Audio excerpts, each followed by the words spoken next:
Assalamualaikum warahmatullahi wabarakatuh. Waalaikumsalam warahmatullahi wabarakatuh. Pada edisi Tadabbur Ma'iyah yang ketiga, kita sudah menyimak, belajar banyak tentang tadabbur atas Bismillahirrahmanirrahim atau basmalah sebagai ayat pertama dari suratul Fatihah. Oke, jadi untuk sesi kali ini Mas Helmi, kita akan Ya, lebih mendalami apa yang sudah disampaikan Mbah Nun dalam buku Mushaf Tadabbur Ma'iyah. Beliau membuat judul yang menarik dan menurut saya mencerminkan kedalaman dari isi bacaan basmalah. Judul yang beliau tulis itu Jagat Rahman dan Semesta Rohim. Dari judul itu kita bisa membayangkan bahwa sesungguhnya kita memang sedang berada di jagat Rahman atau jagat kasih sayang Allah dan sekaligus juga berada di semesta Rohim, di mana Rahman dan Rohim ini sudah kita diskusikan pada beberapa pertemuan sebelumnya. Dua sifat ini kan menjadi sifat utama, sifat induk yang disampaikan Allah kepada kita supaya kita bukan hanya mengerti tetapi juga memiliki kesanggupan, kemauan untuk bisa menerapkan sesuai dengan kapasitas kita masing-masing. Jadi Rahman Rahim ini selain menjadi sifat utama dari Allah Subhanahu wa taala, dua sifat ini juga menjadi panduan supaya dalam setiap kita beraktivitas selalu memiliki sikap sekaligus perilaku yang rohman, sikap dan perilaku yang rohim. Nah, apakah hal itu mungkin dan rasional untuk kita terapkan? Pasti itu sangat mungkin dan pasti sangat rasional karena kalau mengacu kepada judul yang disampaikan Mbak Nun, kita sesungguhnya sedang berada di jagat Rohman dan semesta Rohim. pada paragraf pertama Tadabbur Bismillahirrahmanirrahim yang ditulis oleh Mbah Nun nih. Ya. Kalau di dalam Mushaf Al-Quran Tadabbur Ma'iyah Padang Bulan itu di halaman 16 dan 17. Paragraf pertamanya tuh eh, orang yang mengerti Bismillah adalah yang perjalanan hidupnya sudah mencapai kematangan intelektual, emosional, mental, empirik, dan spiritual. Bahwa walaupun misalnya saya itu mengucapkan Bismillahirrahmanirrahim, bisa saja yang saya ucapkan atau posisi saya itu baru mengucapkan, tapi belum belum benar-benar sampai kepada kematangan spiritual, intelektual, empirik dan seterusnya atau belum kenyang makan asam garam kehidupan. Jadi seakan-akan memang ada dua posisi. Posisi yang pertama itu masih di tingkat lisan, yang kedua ini yang sudah benar-benar hakiki atau sudah betul-betul mengucapkan bismi se apa namanya tuh satu paket dengan kenyataan-kenyataan hidup yang sudah dialami dan dibingkai dengan bismi. Itu yang pertama. Kemudian yang kedua, biasanya kan bismi itu diartikan dengan menyebut gitu, Bismillahirrahmanirrahim dengan menyebut. Kalau menurut Mas Saiful sendiri itu yang paling pas itu bismi itu enaknya terjemahannya itu apa ya? Iya Mas, jadi merespon yang pertama tadi ya, yang Mas Helmi Oke. sampaikan tentang seseorang yang mengerti Bismillah dalam perjalanan hidupnya, itu seseorang yang sudah mengalami kematangan emosional, spiritual, bahkan dalam bahasa yang sehari-hari itu bisa kita nyatakan orang yang kenyang makan asam garam kehidupan. Bagaimana hal ini bisa dijelaskan? Sesungguhnya apa yang disampaikan Mbah Nun itu menunjukkan bahwa Bismillah ini merupakan puncak dari kematangan seseorang, baik itu kematangan emosional, puncak kematangan ya intelektual dan juga puncak kematangan spiritual. Mengapa ini bisa menjadi puncak? Karena dalam basmalah itu kita mengerti ada tiga lafadz, ada tiga asma Allah. Pertama Allah sendiri, kemudian Ar-Rahman dan Ar-Rahim.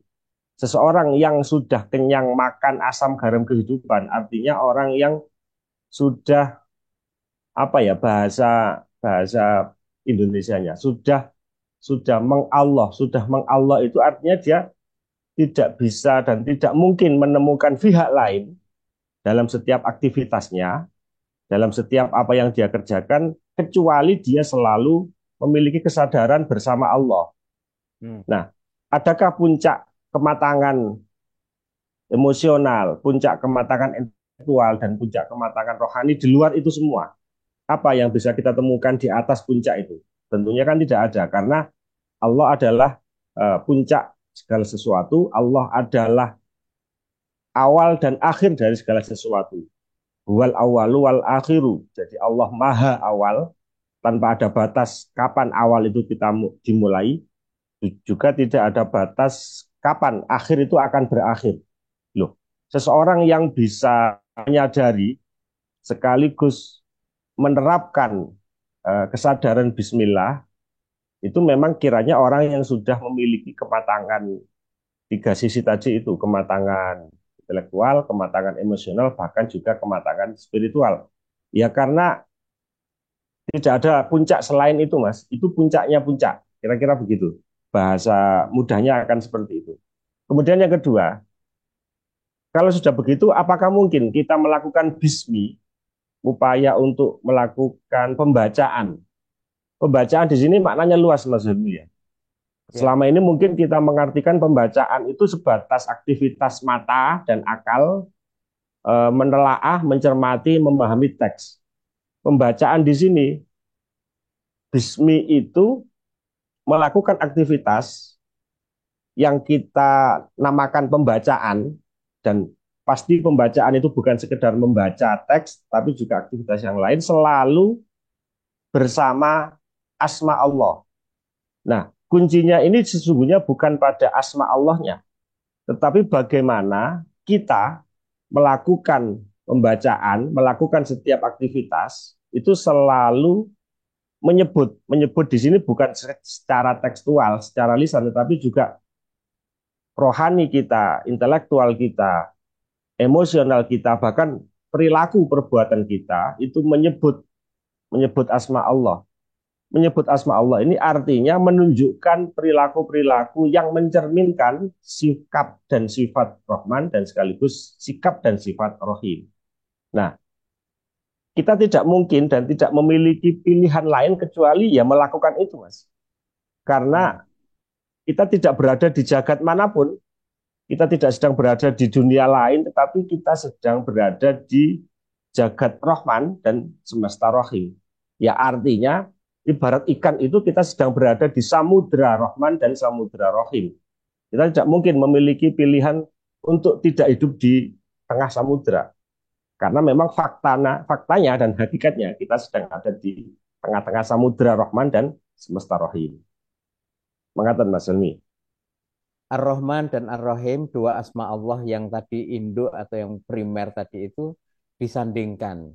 Barangkali bisa diberikan contoh tentang perbedaan antara Rahman dan Rahim tadi itu di dalam kehidupan umat manusia sejak dia diciptakan sampai nanti yaumil kiamah barangkali. Oke, itu bisa kita rujuk dari tulisan Simbah yang menyatakan beliau menulis begini, Mas Helmi. Bismillah memenuhi seluruh kebutuhan manusia untuk menghayati hulu hilir, sebab akibat, awal akhir, kenapa karena, maupun sebab, maka serta seluruh kandungan multidimensi sangkan Ya. seluruh urusan hidup manusia itu terletak di rentang-rentang itu. Nah, ini sangat dalam, sesuatu yang sangat rumit dan sangat complicated ya. Tetapi ditulis dan dinyatakan Mbak Nun dengan bahasa yang ringkas, padat, dan apa ya, memiliki kedalaman pemaknaan tertentu. Kita bisa mulai misalnya ambil satu saja dari hulu hilir, sebab akibat, awal akhir, kenapa karena, maupun sebab maka. Misalnya kita ambil dari sisi awal akhir. awal akhir itu kan salah satu sifat dari Allah tadi yang sudah kita sebut. Wal awalu wal akhiru wal zahiru wal batinu wa huwa bikulli syai'in alim. Itu surat Al-Hadid ya. Al-Hadid ayat 3. Jadi sesungguhnya bismillah itu, bacaan bismillahirrahmanirrahim itu kalau kita benar-benar menghayati, sesungguhnya merupakan proses perjalanan waktu, Mas. Dari yang awal menuju yang akhir. Aplikasi sederhananya, simulasi gampangnya begini. Ketika kita akan memulai sesuatu, itu kita berada di posisi awal. Kemudian kita berproses, beraktivitas, mengerjakan aktivitas itu untuk mencapai al-akhir. Al-akhir Hmm. ini yang kita pahami adalah hasil. Atau Hmm. dalam pengertian yang lebih umum itu tujuan. Kita Tujuan ya. mengerjakan sesuatu itu untuk mencapai tujuan. Nah, awal akhirnya ada pada start kita memulai aktivitas, posisi akhirnya adalah untuk mencapai tujuan. Nah, basmalah itu menyertai kita, bahkan kita ada di dalam kandungan proses basmalah untuk memulai segala sesuatu itu sejak awal sudah dengan kesadaran bahwa kita sedang dibersamai dan bersama Allah. Maka ketika awal kita memiliki kesadaran itu, ketika kita mengerjakan proses demi proses, aktivitas demi aktivitas, itu sesungguhnya juga untuk mencapai akhir, yaitu tujuan yang kita canangkan, itu pun juga tetap harus dalam konteks kesadaran kita sedang bersama dan dibersamai oleh Allah. Nah, karena Allah ini sulit untuk kita bayangkan, Mas. Bagaimana bentuknya, bagaimana sosoknya, bagaimana Aha. eksistensinya. Karena dia mustahil untuk difahami dan Allah mengerti apa ya kendala-kendala kita. Allah sangat paham keterbatasan akal akal pikiran kita untuk memahami dirinya.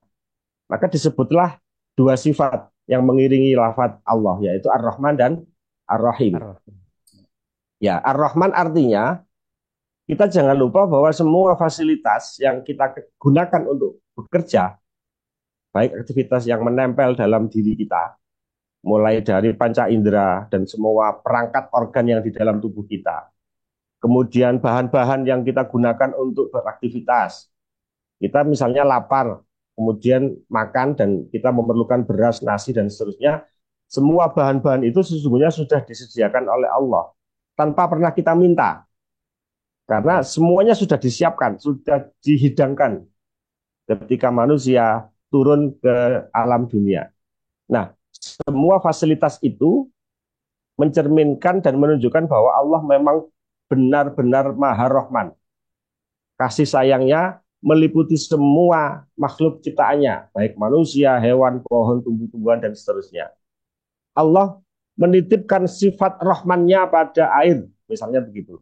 Sehingga air patuh dan taat untuk selalu mengalir dari dataran tinggi menuju dataran rendah. Allah menitipkan sifat rahmannya pada api sehingga dia memiliki potensi panas dan Hmm. seterusnya. Dengan hukum-hukum yang sekarang mungkin bisa kita pahami sebagai hukum fisika dan seterusnya lah. Nah, dari semua potensi itu kemudian kita kelola, kita akali. Kalau menurut istilah Mbak Nun, ngakali itu kan bukan negatif, tetapi justru bermakna positif karena mendaya gunakan akal untuk mengolah bahan-bahan yang sudah disediakan Allah. Kita ngakali kayu untuk kita jadikan meja. Kita ngakali air untuk kita godok, kemudian kita tuang dengan kopi, maka jadilah dia secangkir kopi. Proses itu kan ngakali. Nah, proses itu sesungguhnya kan sekadar mendaya gunakan potensi bahan-bahan yang sudah disediakan Hmm. oleh Allah untuk menjadi sebuah apa ya produk baru. Hmm. Komposisi campuran dari air yang digodok, kopi, gula, yang semua bahan-bahannya itu merupakan limpahan dari sifat Rahman Allah, kemudian kita proses lalu menjadi secangkir kopi, maka kopi itu sesungguhnya juga merupakan cipratan cermin dari sifat Allah. Yang kedua yaitu Ar-Rahim. Maka ketika kita menyuguhkan kopi, maka jangan lupa untuk selalu menyertakan kesadaran bahwa dalam satu cangkir kopi itu tercermin, terpancar sifat rahimnya Allah. Hmm. Nah, apakah kita bisa, Mas, keluar dari dialektika proses itu? Pasti Ya, tidak bisa. ya. Maka Simba menyatakan bahwa ya tidak ada kemungkinan lain bagi manusia untuk bisminya itu selalu dan bersama Allah. Kan begitu. Mustahil bismi tidak dengan Allah. Boleh saya tarik kesimpulan kalau Oke. menyimak yang disampaikan Mas Saiful maupun yang disampaikan Mbak Nun, sakjane atau sebenarnya hidup kita ini kan kayak sedang mau dilihat oleh Allah. Apakah kita ini bisa mendayagunakan atau memanfaatkan fasilitas yang diberikan oleh Allah yang tadi sudah Mas Saiful sebutkan itu di dalam kehidupan dengan sebaik-baiknya ataukah tidak? Kira-kira seperti itu Mas Saiful. Iya, Mas. Jadi bukan hanya dilihat ya, tetapi juga ya dinilai, dicatat. Ya, ya, Kemudian nanti pada suatu saat ketika di yaumil hisab, ya kita akan dimintai pertanggungjawaban atas semua fasilitas Rahman Rahim Allah yang sudah diberikan kepada kita. Jadi Allah sudah menyediakan dan menghamparkan semua sifat Rahman Rahimnya, kemudian kita dicemplungno, dijegurno di samudra Rahman Rahim untuk kemudian dilihat, diamati, dicatat, direkap hmm, bagaimana ya, kita bersikap di tengah samudra itu. Apakah kita berhasil mendaya gunakan Rahman Rahim ataukah justru sebaliknya. Nah, justru hasil akhirnya ini biarlah Allah yang menilai, biarlah Allah yang menjadi juri utama. Tugas ya. kita adalah memastikan untuk selalu setia menjalani proses.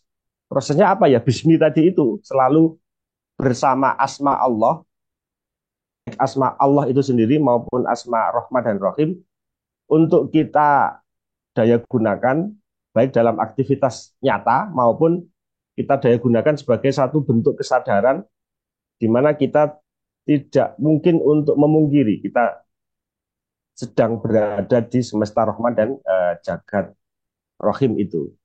Jadi kalau kita punya kesadaran Bismillahirrahmanirrahim dengan yang baik itu, saya bayangkan misalkan saya punya air ya, kita ada air. Terus air itu kita manfaatkan mestinya dengan sebaik-baiknya. Kalau kita hambur-hamburkan, kita ceceh, kita pakai melebihi kebutuhan ini kan berarti tidak tidak membawa kepada rahim gitu ya. Tidak apa dari Rahman tidak menjadi rahim. Apakah seperti itu Mas Saiful? Ya, jangankan air Mas ya. Sesuatu yang ada di luar diri kita, dia satu benda tertentu yang ada di luar diri kita. Adapun terhadap semua fasilitas yang menempel, mulai dari panca indera, kemudian seluruh organ-organ yang ada di dalam tubuh kita itu kan sesungguhnya sejatinya kan memang bukan milik kita. Wong kita nggak pernah minta kok. Kita tiba-tiba Ya. diberi, dikasih dan dipasang semua perangkat itu, maka ya sejatinya semua alat perangkat organ itu kan milik Allah. Sehingga kita harus bisa mendayagunakan, memanfaatkan, kemudian menggunakan semua organ itu ya sesuai dengan maksud dan tujuan si pemberi. Saya Hmm. masih ingat kata-kata Simba. Allah menciptakan kita itu bukan tanpa maksud loh. Allah itu punya maksud, punya tujuan tertentu Ya, untuk ya, ya. kenapa kita dihadirkan di bumi. Sehingga dengan maksud tertentu itulah kita dibekali tadi itu apa organ perangkat bahan-bahan yang ada dalam kandungan Rahman untuk kita olah, kita daya gunakan sehingga lahirlah sifat pancaran sifat Rahim Allah.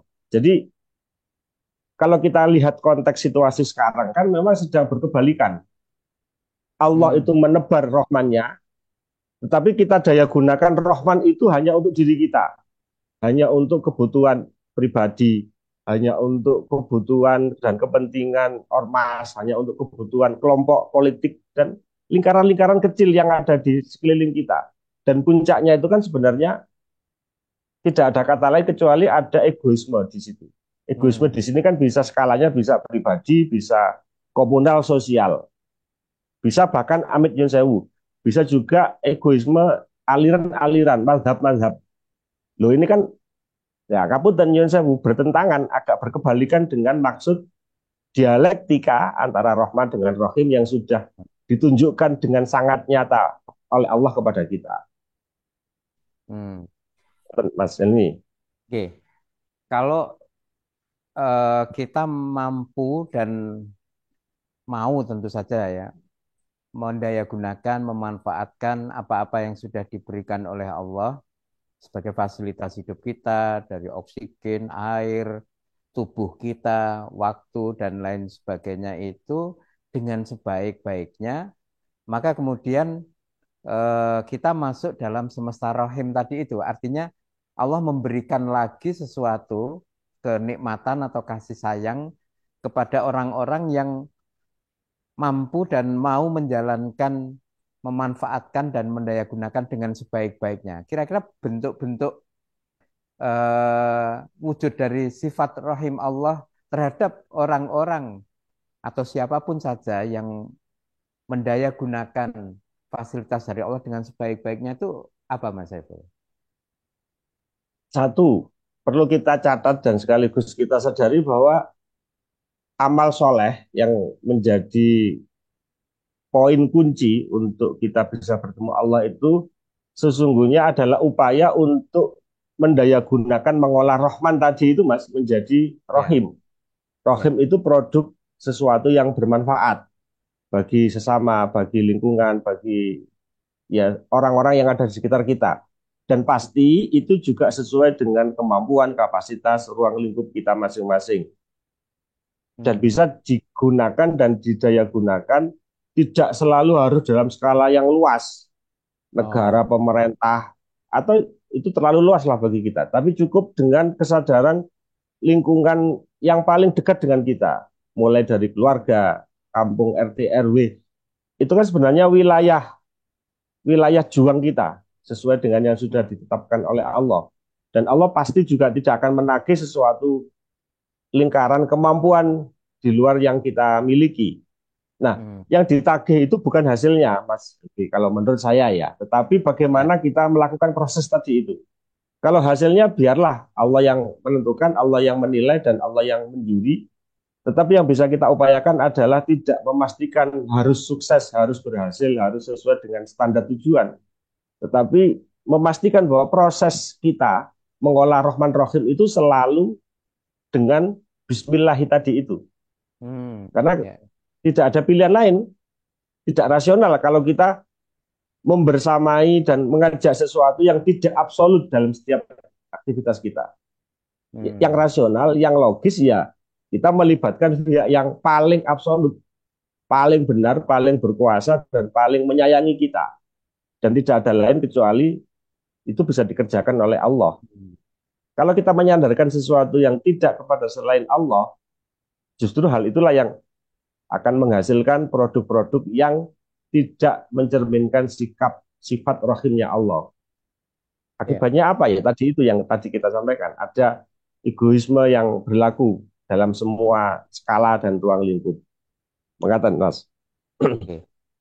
Umpama misalnya saya melakukan kegiatan, tadi belum baca basmalah, belum baca bismillah. Di tengah jalan baru ingat, itu nanti sebaiknya kita membaca di tengah-tengah itu ataukah ada panduan teknis lainnya? Lagi pula kadang-kadang saya ingat, oh koyone sing wingi-wingi ya urung maca bismillah. Nah itu terus gimana ini tumpuan-tumpuan di belakang ini yang kemarin-kemarin saya lupa belum baca basmalah itu terus gimana Mas Saiful? uh, ada dua cara sebenarnya untuk apa ya mengamalkan. Cara pertama itu kita baca secara lisan dan kita ulang-ulang dengan harapan yang dari luar yang secara lisan itu masuk apa ya meresap ke dalam diri kita, masuk meresap ke dalam kesadaran kita. Hmm.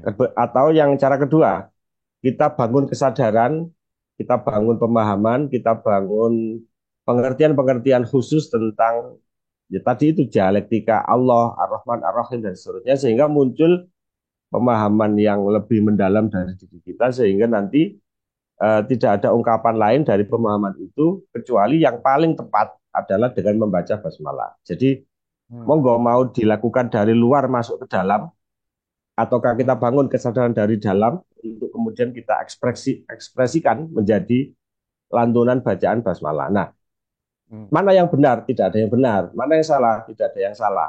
Yang pasti salah dan yang pasti kurang benar kalau dalam konteks ini ya, ya yang tidak melakukan kedua-duanya.